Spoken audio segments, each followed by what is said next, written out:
Assalamu алейкум туугандар, Кудайдын буйруса сиздер менен жакшы бир рубрика баштаган турабыз. Китеп конспект деген рубриканын негизинде сиздер менен мен өзүм учурда окуп жаткан китептер азыр Кудайдын буйруса маркетинг от А до Я деген китептен баштайбыз. Өзүм окуп жаткан китептерде мен үчүн маанилүү деген жерлерди конспект түрүндө бул жака чыгарып, бул жерден кыска видеолор түрүндө, эми кыска дегенде канча, балким 15 мүнөт, 20 мүнөттүн тегерегинде конспекттер түрүндө видео тартууну туура көрдүм. Бул эң баштап өзүмө пайдалуу болот деген ишеничтемин. Анткени мындай маселе да, китеп окуп жатканда сонун кендейсиң, бирок кийин унутуп кетесиң. Өзүмө конспект түрүндө болгондо дагы видео конспект түрүндө тартып калсам, баштап өзүмө пайдалуу болот. Ошол учурда каналыма катталган жана китеп окууга кызыккандардын баарына кызыктуу болот деген ойдомун, пайдалуу болот деген ишеничтемин туугандар. Жана айткандай, бүгүн Кудайдын буйруса сиздер менен биринчи китеп Филипп Котлердин маркетинг от А до Я деген китебин баштайбыз. Бул китепти мен өтө көптөн бери окуп жүрөм. Өтө көптөн бери бул китеп менен биргебиз. Ансыз деле батыраак бул китепти видео конспект кылып чыгарып, бүтүрүп салайын дагы башка китептерге өтөйүн деген ниетим бар. Анткени чындыгында өтө көп китеп бар туугандар, окула турган, биздин жаштарга жетиш керек болгон, биздин мекендештер үйрөнүш керек болгон чындыгында өтө көп китептер бар. Бул бир башталгыч болсун, насип кылса биринин артынан бирин окуйлу. Тема кимге кызыктуу болсо, ишенем көпчүлүгүнө кызыктуу. Анда деген сиздер дагы каналга катталыңыздар. Бир күндө 15-20 мүнөт бөлүп турсаңыздар, күн сайын сиздерге окулган китептерди өзүмдүн буга чейин үйрөнгөндөрүм менен кошуп, мындайча айтканда, даярдап, сиздерге даяр форматта берем. Бул деле бирге китеп окуу форматына жакын бир тема болот туугандар. Эми китеп жөнүндө келе турган болсок, бүгүнкү өтүлө турган теманы негизинен 3 темага бөлдүм.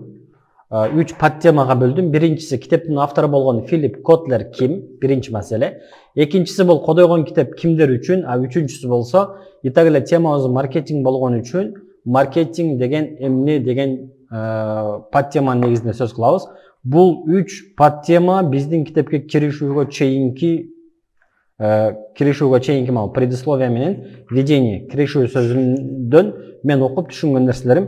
Ансыз деле ушуну айта кетейин туугандар, бул китеп ушунчалык насыщенная книга деп коет го. Бул китептин ичинде ушунчалык көп маалымат бар. Мен өзүм деле аябай таң калдым. Анткени балким экрандан көрүнөр бекен, моундай кылып, мындай аябай быжыратып, аркандай заметкаларды алып, арканы эскертүүлөрдү алып, ушундай нерселер бар турбайбы деп, взрыв мозга болуп окуп аткан китебим. Филипп Котлер ким туугандар? Филипп Котлерди даже биз бул жактан жазып дагы көрсөк болот. Бул форматтын жакшы бир жери, кээ бир вопросторду бул жактан интернеттен түз онлайн издей койсок болот. Туугандар, могу киши Филипп Котлер азыркы учурда жашап жаткан, тирүү болгон, мындайча айтканда, жашы 92 дейт. Тирүү болгон эң күчтүү дүйнөдөгү маркетологдордун бирөөсү, өзү профессор, кайсы бир университетте сабак берет дегендей. Дагы бир нерсе, бул презентацияны керек болсо мен телеграм группага, өзүмдүн телеграм группама таштап коеюн. Ал телеграм группаны дагы, бул жактан жабалы дагы. Мындай кылсак болот. Насип кылса сиздер менен китеп боюнча көп талкуу, көп сөз кылабыз, ошондуктан шашпай жыло берели. Бир видеого максимально көп маалымат батыргандын жанында шашпагандын кереги бар дейм. Мен эмнеге телеграм деп жазып атам. Мистер, караңыздар туугандар, менин Мистер Ли деген бир каналым бар. Бул каналым эмнеге көрүнбөй калды? Мистер Ли расмий баракча. Мына. Мистер Ли расмий баракча деген бир каналым бар. Азырынча 1321 катталуучу бар экен. Ушул жерге мен мол презентацияны дагы прикрепить этип коем. Ушул жактан эгер презентация сиздерге кызыктуу болсо, колдонсоңуздар болот. Деги эле могу X-Mind деген программа бар туугандар. Аябай сонун mind map кылганга аябай сонун бир программа. Азыр көрсөтө баштагандан кийин өзүңүздөргө деле жакса керек. Бул сайтка кирип, регистрация болуп, бекер эле колдонсоңуздар болот могул эмелердичи, могул функцияларды.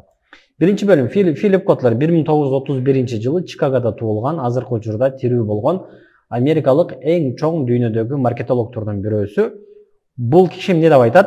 Бул киши именно могул китеп жөнүндө мынтип айтат да: мен дейт өзүмдүн 40 жылдык маркетинг боюнча тажрыйбамды 80 китеп кылып жаздым. Ошол 80 китептин конспектиси түрүндө могул китепти жаздым дейт да. Бир аздан муну китеп кимдер үчүн деген темада дагы талкуулайбыз. Бул жерде эмне бар туугандар? Азыркы учурда маркетингде колдонулган, азыркы доордо бизнес кылам деген ар бир адамдын сөзсүз түрдө билиши керек болгон 80 бизнес концепция деп түшүнсөк болот. 80 термин.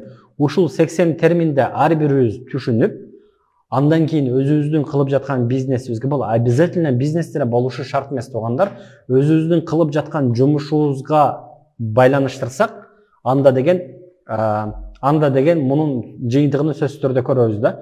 Деги эле туугандар, мисалы, бул жашоодо мен кайсыл кесиптин ээси болгум келет деген суроо суралса, буга однозначно маркетолог болгум келет деп жооп бермекмин. Анткени маркетинг деген бул бир гана бизнесте эмес. Менин жеке түшүнүгүмдө маркетинг деген бул жашоодун бардык жеринде колдонулган бир инструмент да. Кандай десеңиздер, кыскача түшүндүрүш керек болсо, менин түшүнүгүмдө маркетинг деген бул кайсы бир продуктту өзүнүн целевая аудиториясына, өзүнүн кардарларына туура жеткире билүү өнөрү деп түшүнсөк болот.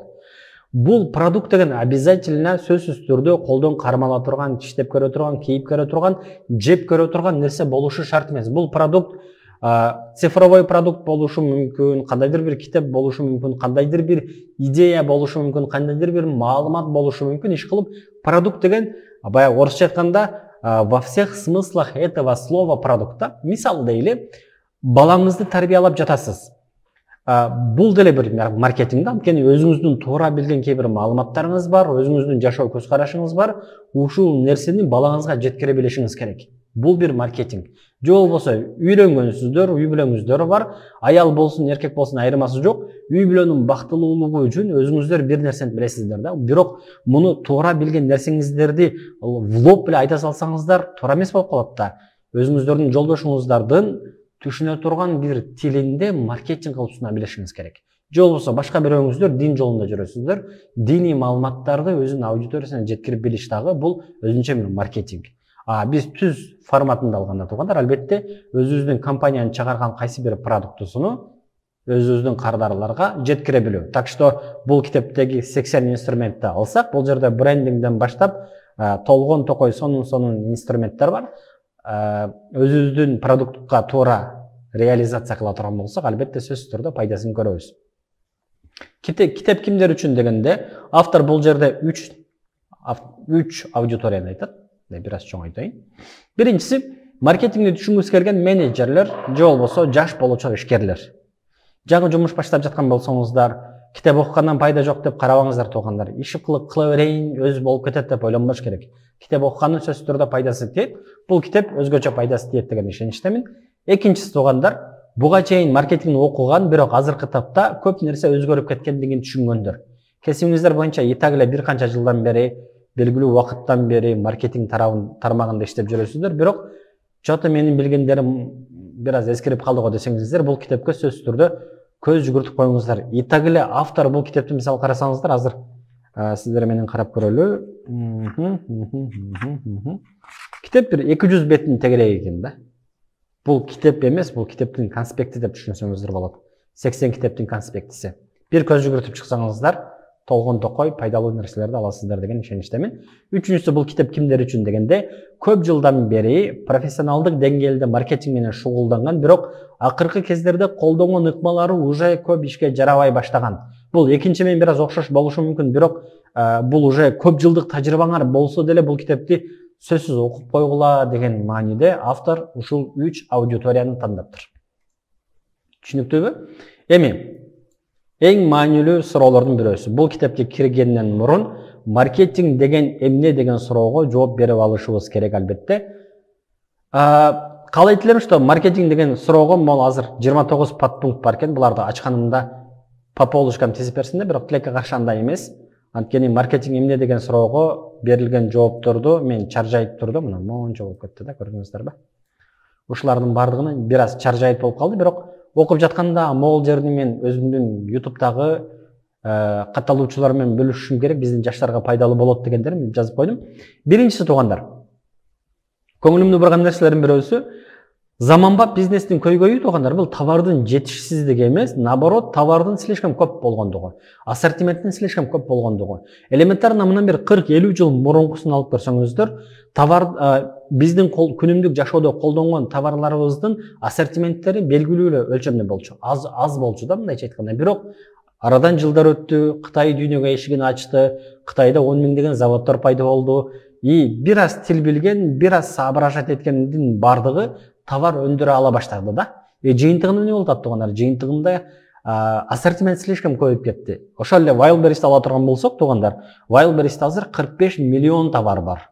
45 миллион товардын бардыгын чоң компаниялар өндүрбөй эле да, булардын олуттуу бир бөлүгүнү кичинекей жеке ишкерлер өнүктүрүп атат. Жыйынтыгында эмне болду? Жыйынтыгында заманбап биздин маркетингдин проблемасы ассортименттин аздыгында эмес, слишком көп товардын болгондугунда. Муну бул жерде сонун бир термин менен түшүндүрүп атат. Гиперконкуренциянын болгондугунда. Гипер деген сөз, туугандар, hyper деп коет, бул деген жогору деген нерсе да. Мисалы, гипердавление боло турган болсо, жогорку давление, гипертон боло турган болсо, жогорку тон деген сөз. Гиперконкуренция деген сөз, бул конкуренциянын аябай күчтүү болгондугунда. Деги эле мындан кийин китеп окуп жатканыңыздарда кайсы бир сөз гипер деген менен колдонула турган болсо, анда бул уже күчтөндүрүлгөн форматы деген сөз да. Гиперконкуренция учурунда эмне болот, туугандар? Слишком товардын баасы арзандап кетет. Элестетсеңиздер, бир базар бар, ал базарда деген, эгер бир эле сиздер ошол товарды сатып аткан болсоңуздар, каалаган бааны коесуздар. Бирок качан сиздер сатып аткан товар же ошого окшогон товарды 500 адам сатып атса, сиздер деген каалаган бааны кое албайсыздар. Конкуренттер менен жарашышыңыздар керек. Бул жерде көйгөй эмне болот, билесиздерби? Эгер бир гана баа менен алып коем деген ой менен баштасаңыздар, демпинг деп коет, түшөт, элдин баары товарды түшүрө берет. Жыйынтыгында же товарыңыздар почти бекер сатылат, же минустан сатып каласыздар. А маркетинг бизге бул жерде кандай жардам берет? Биздин товарларды баанын сыртындагы башка факторлорго таянып кантип сатсак болот деген суроого жооп берет. Товардын бир гана материалдык баасынын сыртында кандай баалуулугу бар деген суроого как раз маркетинг бизге жооп бериши мүмкүн. Итак, эле бул жерде башка бир сонун заметка бар. Отдел маркетинг отвечает в компании за производство клиентов. Маркетинг бул деген товардын өндүрүлүшүнө эмес, ал жака отдел производства жооп берет, клиенттин пайда кылынышына жооп берет. Биздин клиентский базанын топтолушуна, биздин кардарларды таанып билүүгө жооп берет, туугандар. Дагы бир нерсе, маркетинг бул эптеп колуңдагы товарды сатып түгөтүүнүн жолу эмес. Эң биздеги көпчүлүгүнүн маркетинг дегендеги оюна келген нерсе. Мен товарды кантип сатам деген суроого маркетинг жооп берет дейбиз. Бул андай эмес, туугандар. Маркетинг бул кардардын көйгөйүн түшүнө билүү, анын жашоосун жакшырта турган чечимдерди суна билүү жана кардарларга кандайдыр бир баалуулук берүүнү түшүндүрөт. Муну унутпашыбыз керек. Маркетингдин девизи деген нерсеге мындай жооп берип тур, туугандар. Маркетингдин 3 девизи бар дейт да. Биринчиси качество, сапат. Экинчиси обслуживание, кызмат көрсөтүү, тейлөө. Үчүнчүсү бул ценность, же болбосо баалуулук суна билүү. Сиздер деле кандайдыр бир кызмат көрсөтүп жаткан болсоңуздар, туугандар, же болбосо кандайдыр бир товар сатып аткан болсоңуздар, товарга койгон баанын жанында ушул 3 суроого жооп бериңиздер да. Менин товарым канчалык сапаттуу, мен канчалык даражада кызмат көрсөтүп, канчалык кардарларды тейлеп жатам жана мен кандай баалуулук сунуп жатам. Ушул үчөөнө жакшы жооп берген болсоңуздар, демек туура жолдо баратабыз деген нерсе. Бул китепти окуп жатып, киришүү бөлүмүндө менин көңүлүмдү бурган нерселердин бирөөсү, маркетинг бул продажа эмес. Продажа товар пайда болгондон кийин талап кылынат дейт. А маркетинг товар пайда болгонго чейин башталган бир процесс. Ушул ортодогу айырманы түшүнө билишибиз керек да, туугандар. Бул жерде деле айтып атпайбы? Биз кайерден көрдүк эле? Мына. Маркетинг бул эптеп колуңдагы товарды сатып түгөтүүнүн жолу эмес, туугандар. Маркетинг бул кардардын көйгөйүн түшүнө билүү, анын жашоосун жакшырта турган чечимдерди суна билүү, кардарга кандайдыр бир баалуулук суна билүү деп атпайбызбы? Вот бул нерселерди кылыш үчүн биз товарды чыгарганга чейин ойлонушубуз керек да. Мисалы дейли, биз как раз ассистент программасын жасап жатканда дагы биз канткенде Wildberries'те продажа кылып жаткан адамдарга биринчиден колдонгонго удобный болгон, практичный болгон жана эң маанилүүсү биздин конкуренттерден салыштырмалуу бир топ арзан кандай бир продукт суна алабыз деп туруп баштадык. Жыйынтыгында ассистент программасы чыкты да. Ошонусуңар эле ар бирибиз өзүбүздүн товарга муну ойлонуп көрүшүбүз керек, туугандар. Автор Филипп Котлер мынтип айтып атат, маркетинг кандай суроолорго жооп берет дейт. Кандай суроолорго жооп берет дегенде, мен 8 подпункт менен буларга заметка алып турмун. Биринчиси, бираз да чоң айтайын. Кайсы бир товар же кызматты рынокко кантип алып чыгабыз? Бул биринчиси туугандар. Товарды кантип алып чыгабыз? Анткени жана гиперконкуренция деп айтып атпайбызбы? Азыр кайсы бир товарды чыгарам десең, бул кандай товар болсо да айырмасы жок. Сөзсүз түрдө конкуренттерибиз бар. Даже кызыгы, мисалы биз ассистентти жасап атканда ойлогом рынокто бир 10го жакын эле конкурентибиз бар деп, анткени жакшылап изилдегенде 10го жакын эле конкурент бар болчу. Бирок программа бүткөнгө чейин анализдеп, изилдеп карасам, уже 20-30дай конкурентибиз бар. Сиздер деле любой бир товар чыгарып атканда сөзсүз түрдө толгон токой конкуренттериңиздер болот. Бул жерде сиздер кантип бул товарды рынокко алып чыгабыз дегенде, конкуренттердин кантип өзгөчөлөнүп алып чыгабыз? Биздин башкалардан айырмаланып турган эмнебиз болушу мүмкүн деген суроолорду дагы сөзсүз түрдө ойлонушуңуздар керек. Кийинкиси туугандар, бул кандай баада болуш керек? Маркетингдин бизге жооп берген экинчи суроосу, точнее, кандай суроолорго жооп берет дегенде, товарыңыздар кандай баада болуш керек? Товарыңыздар кандай баада болуш керек дегенде деле туугандар, товар арзан болсо эле боло берет, же болбосо товар канчалык арзан болсо ошончо жакшы дегенде эле түшүнүк туура эмес. Кандай баада болуш керек деген суроо сиздердин целевая аудитория деп коет го. Ушул сөздүн кыргызчасын жакшы которгондор болсо комментарийге жазып коюңуздар, суранычы. Целевая аудитория. Сиздердин аудиторияңыздардын көтөрө ала турган оптимальный баасы. Товарыңыздарды слишком арзан кылып салсаңыздар, анда бул товарыңыздар сапатсыз, начар товардай көрүнүп калат. Эгер аябай кымбат кылып салсаңыздар, сиздердин аудиторияңыздар ала албай калат. Ошон үчүн биринчиден аудиторияга туура баа болуш керек, экинчиден сиздерге дагы пайда алып келе тургандай баа болуш керек. Үчүнчү суроо эмне туугандар? Бул товарды кайсыл каналдар аркылуу сатабыз? Канал сбыта деп коет го. Кайсыл каналдар аркылуу сата билүүңүздөрдү алдын ала билишиңиздер дагы аябай маанилүү. Анткени дүйнөдө толгон токой товарлар бар, булар деген жаман болгондугу үчүн эмес. Точка сбыта деп коет, же болбосо канал сбыта деп коет. Кайсыл каналдар аркылуу бул товарды сатканды билбегендиги үчүн, кечиресиздер, бул товарлар сатылбай калат. Ушул маселе боюнча дагы бир кызыктуу нерсе бар, жана айтылат го. Дүйнөдө толтура товарлар бар, алар деген кечиресиздер. Азыркы учурда дүйнөдө миллион сатылган товарлар аябай сапаттуу болгондугу үчүн эмес, өздөрүнүн аудиторияларынын таба билгендиктери үчүн сатылып жатат.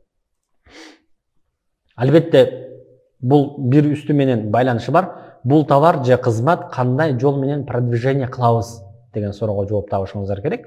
Кез менен мага деле жаштар, же болбосо ушул бизнес жаатында жүргөн, бирок жашы менен бир аз кичүү болгондор кайрылып калышат.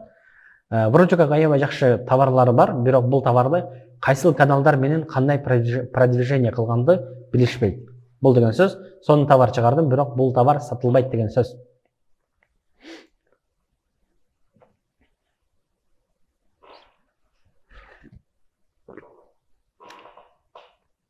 Жогорудагы суроолордун жообун алай.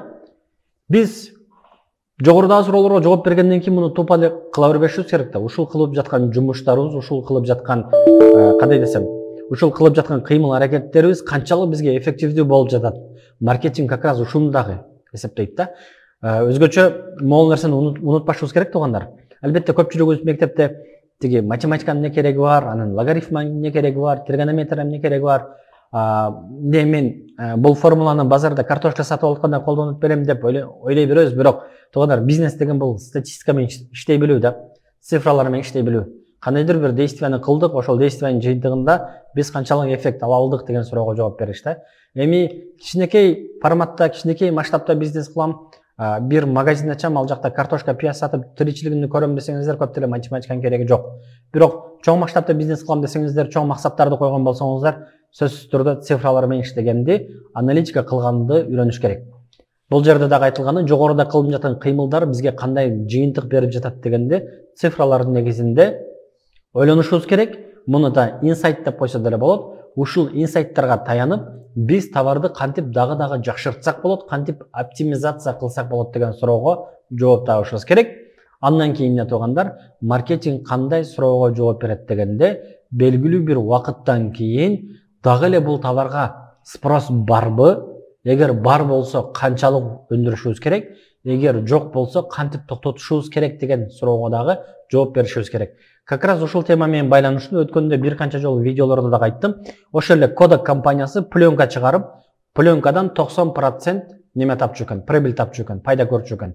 Мультимиллионный же болбосо миллиардный компания 90% келешеси пленкадан. Бирок эмне болду? 90-жылдардын аягында цифровой фотоаппараттар чыкканда пленкага муктаждык калбады.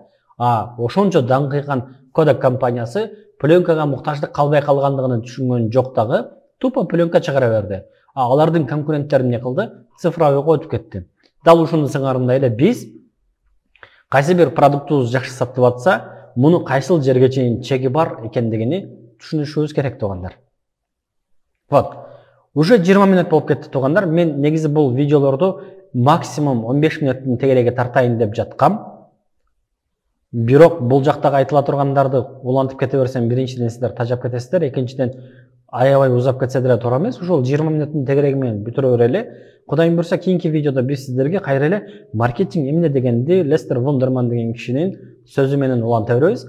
Менин сунушум туугандар, күн сайын 15-20 минут убактыңыздарды бөлүп бул видеолорду сөзсүз түрдө көрүңүздөр. Кээ бирлериңиздер жалкоолуктан улам, кээ бирлериңиздер чындап убактыңыздар жок болгондуктан улам, китеп окуганга убактым жок десеңиздер, лучше жумушка баратканда же бир кайсы бир жумушту кылып атканда сиздерге тоскоол болбосо, ушул видеону коюп коюп, акырындан мен менен баарлашканча бул видеолорду көрө бериңиздер деп айтат элем туугандар. Кудайым буйрса, кийинки видеодон көрүшкөнчө Аллага аманат болуңуздар. Пикирлериңиздер болсо сөзсүз түрдө комментарийга жазып, бул видеону башкалар менен бөлүшүп, анан каналга катталып коюңуздар. Ассаламу алейкум.